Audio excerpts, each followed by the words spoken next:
అలాగే కేసీఆర్ ప్రభుత్వం ఏం చేసింది? వాళ్ళు ఏదో పోరాడి వీళ్ళని తిట్టి అధికారంలోకి వచ్చారు, కానీ వాళ్ళు చేసినన్ని మరింత కొనసాగించి మరింత హైదరాబాద్కి మేలు చేశారు. అది విద్యుత్ లక్షణం. అంతేగాని వాడు మొదలెట్టాడు కాబట్టి దాన్ని ఖతం చేయాలి. వాడు ఏం చేసినంటే ఇది తొగ్లక్ లక్షణం. అది అంతకంటే అరాచకత్వం ఇంకోట్లేదు. ఆ రకంగా కూడా అప్పులు చేశారు. ప్రభుత్వ ఆస్తుల్ని తాకట్టు పెట్టి అప్పులు చేశారు. అవి కూడా అంతటితో ఆగల. నాకు అర్థమైనంత వరకు దాదాపుగా 1,00,000 కోట్ల రూపాయలు బకాయిలు ఉన్నాయి చెల్లించాలి. అది ఇంకా అప్పులు కనిపించట్లా, ఖర్చు కాగితం మీద జరగలా ఇంకా, కానీ అవి అనివార్యం. అది మీకు డబ్బు ఇవ్వాల్సింది ప్రభుత్వం అప్పడింది, తర్వాత చూస్తామని చెప్పినారు. మీరేం ప్రభుత్వాన్ని ఎదిరించలేరు, కానీ ఇవ్వాలి ఎప్పుడో ఖచ్చితంగా. కాబట్టి ఉన్న అంకెల కంటే 1,00,000 కోట్లు ఇంకా తక్కువ ఉన్నారు. కాబట్టి ఆర్థికంగా ఒక్క రోజున కాదు, ఒక 3-4 ఏళ్ళు పడుతుంది ఒక గార్డెన్ పెట్టాలి. రెండోది ఒక అరాచక పరిపాలన వచ్చింది. మామూలుగానే దేశంలో చట్టబద్ధ పాలన లేదు, ఏ రాష్ట్రంలోనూ సరిగ్గా లేదు. కానీ ఆంధ్రప్రదేశ్లో మరీ శృతి మించి బరి తెగించి ఇక చట్టమే లేదు, ఒక గూండాల పాలన. అధికారంలో ఉన్నవాడు బడితే ఎవడుతుందో వాడిది బరే. గత కొన్ని రోజులుగా జరుగుతున్న మరి హత్యలు ఇవన్నీ కూడా మరి గత నెల రోజులుగా ఎవరు చేసినా కూడా మనం మీరు ఎంతవరకు దాన్ని వాళ్ళ పరిపాలన రాగానే అర్జెంటుగా జరిగిపోయింది రాజీనామా చేయండి ఇవన్నీ కూడా అది లేదు. అట్లా అసలు ఏం జరుగుతుందో తెలియదు, విషయాలు తెలియకుండా మనం మాట్లాడకూడదు. ఆనాడు కూడా రోజు మాట్లాడలేదు కదా, చాలా కాలం చూసాక అధ్యయనం చేసాక ఒక స్టాండ్ తీసుకున్నాం. ఇవాళ కూడా అంతే, విషయం తెలుసుకుందాం. అంతేగాని ఇదిగో పులంటే అదిగో తోక, దొన్నపోతుంది దాన్ని దోడను కట్టేయటం, ఈ రకంగా నేను కూడా మాట్లాడితే ఎందుకు? ఇంకా సోషల్ మీడియా ఏదో మాట్లాడుతుంటాం మనం, అది కాదు. వాస్తవాలు కావాలి, హేతుబద్ధమైన ఆలోచన కావాలి, లోతైన పరిశీలన కావాలి, పరిష్కారం కావాలి. అంతేగాని నోరుంది కదా ఇష్టం వచ్చినట్టు మాట్లాడితే ధ్వనిని పెంచుతున్నాం మనం. మనకు కావాల్సింది వేడి కాదు, వెలుతురు కాదు కదా, ధ్వని కాదు, విజ్ఞత కావాలి. కాబట్టి కనీసం నాలాంటి వాళ్ళని వదిలేసేయండి ఈ విషయాల్లోకి. ప్రతిరోజు ప్రతి గంట ఈ చెత్త చెత్తలోకి మనం అడగకూడదు. ఇందాక చెప్పాను, చట్టబద్ధ పాలన భారతదేశంలో ఎక్కడా లేదు, కానీ ఇక్కడ మరీ బరి తెగించి సుతిమించారు. ఇది సమస్య. ఒక చోట చట్టబద్ధ పాలన ఉంది, ఇక్కడ ఏదో స్వర్గం ఉందని ఎవరు అంటలా ఈ దేశంలో. చాలా రాష్ట్రాలన్నింటిలో కూడా దానిలో కూడా కనీసం ఒక పరిమితి లోపల ఉంటే, కొంత సభ్యత సంస్కారం ఉంటే కొంత తట్టుకుంది సమాజం. మిగతా దీర్ఘకాలంలో చేయాల్సిన మార్పులు చేయొచ్చు. అది కూడా బరి తెగించి సిస్టమ్ వచ్చినట్టు చేస్తే అది చాలా ప్రమాదకరం. నేను చెప్పేది దాని గురించి. కాబట్టి అది వెంటనే చేయాలి. ఇక పెద్ద సమస్య రాష్ట్రానికి సంబంధించినటువంటి మౌలిక సదుపాయాల కల్పన, పోలవరం కావచ్చు, ఒక గ్రీన్ ఫీల్డ్ సిటీ నిర్మాణం కావచ్చు, మరి మళ్ళీ గత అంతకుముందు 5 ఏళ్లలో చేసినట్టుగా గత 5 ఏళ్లలో జరగనట్టుగా మనకి మౌలిక సదుపాయాల మీద దృష్టి పెట్టడం కావచ్చు, మరి కియా మోటార్స్ లాంటి పెట్టుబడులు ప్రోత్సహించడం ఎలాగో చేయాలి, చేస్తారు. ఎందుకంటే అది చేస్తారనే ఉద్దేశంతోనే ఆ ప్రభుత్వానికి పట్టం కట్టారు. కానీ దేశవ్యాప్తంగా ఉన్న సమస్యలు ఉన్నాయి.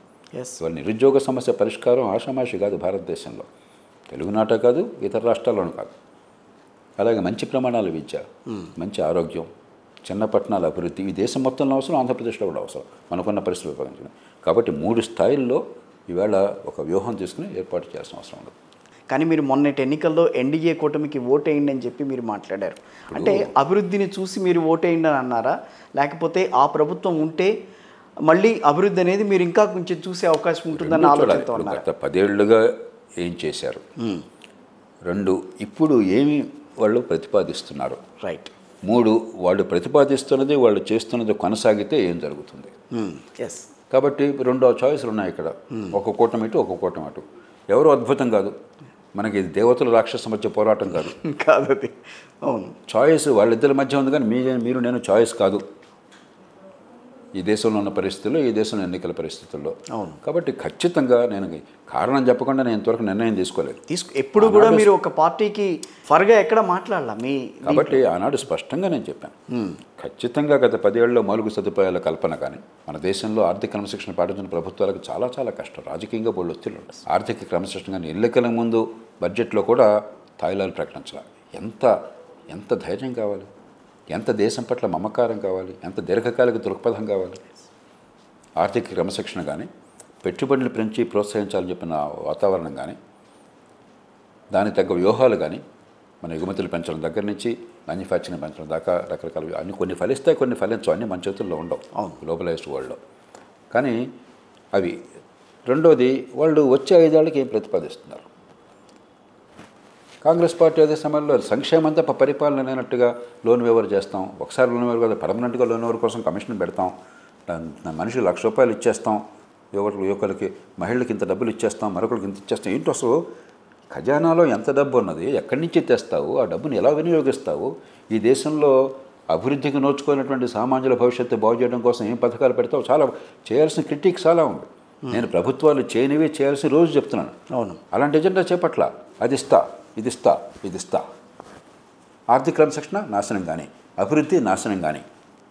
ఖచ్చితంగా ఈ రెండింటికి మధ్య ఆలోచించే వాళ్ళకి దేశ భవిష్యత్తు గురించి అవగాహన ఉంటే ఇంకో మార్గం లేనే లేదు. ఎందుకంటే దేశానికి ఉన్న ఒకే ఒక్క అవకాశం వచ్చే 15-20 ఏళ్ల పాటు శరవేగంగా అభివృద్ధి, నిజమైన అభివృద్ధి జరిగితే చాలా సమస్యలు ఉన్నాయి.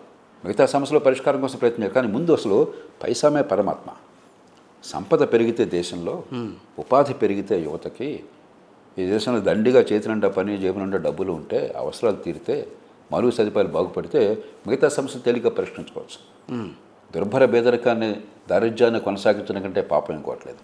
మీ విధానాలు పేదరికాన్ని కొనసాగించేవైతే అంతకంటే నేను క్షమార్హం కానటువంటిది తప్పు ఇంకోవట్లేదు ప్రజాస్వామ్యంలో. కానీ ఒకటండి, మనం ఇంత మాట్లాడుకున్న ప్రజలు అలాంటి పార్టీలని స్వాగతిస్తున్నారు. అలాంటి పార్టీలకే ప్రజల్ని మనం తప్పు పట్టకూడదు. వైఫల్యానికి ప్రజలను తప్పట్టే ఉపయోగం ఉందా అసలు? ఈ ప్రజలు ప్రజాస్వామ్యాన్ని కోరారా? భారతదేశంలో ప్రజలంతా ఏమైనా ఉద్యమం చేశారు మాకు ఓటు ఇవ్వండి, ప్రజాస్వామ్యం ఇవ్వండి? అంటే మీరు ప్రజాస్వామ్యం నాయకత్వం ఇచ్చారు ఓటు. ఓకే, కాబట్టి ఆ ప్రజాస్వామ్యాన్ని సరిగ్గా నడిపే బాధ్యత నాయకత్వానిది. మీ పని మీరు చేయకుండా ప్రజలు తీరితే ఎట్లాగా? మరి ప్రజల చేత ఓటు వేయించుకోవాలనంటే ఏదో ఒకటి వాడు అందిస్తేనే వాళ్ళు మాకు ఓటు వేస్తున్నారన్న ఫీలింగ్ తీసుకొస్తున్నారు. ప్రజల్లో విజ్ఞత పెంచి, ఆలోచన పెంచి, మరి సమతూకాన్ని పాటించి ఓ దాన్ని నడిపించడం గొప్ప నాయకత్వం చాతుర్యం. అలా కాకుండా ప్రజల్ని మరింత వెర్రివాళ్ళని చేసి, అవగాహన లేకుండా చేసి, రెచ్చగొట్టి, మరి ఎప్పుడు పుచ్చుకునే వాళ్ళుగా మార్చి ఓటు పొందడం మరో రకం.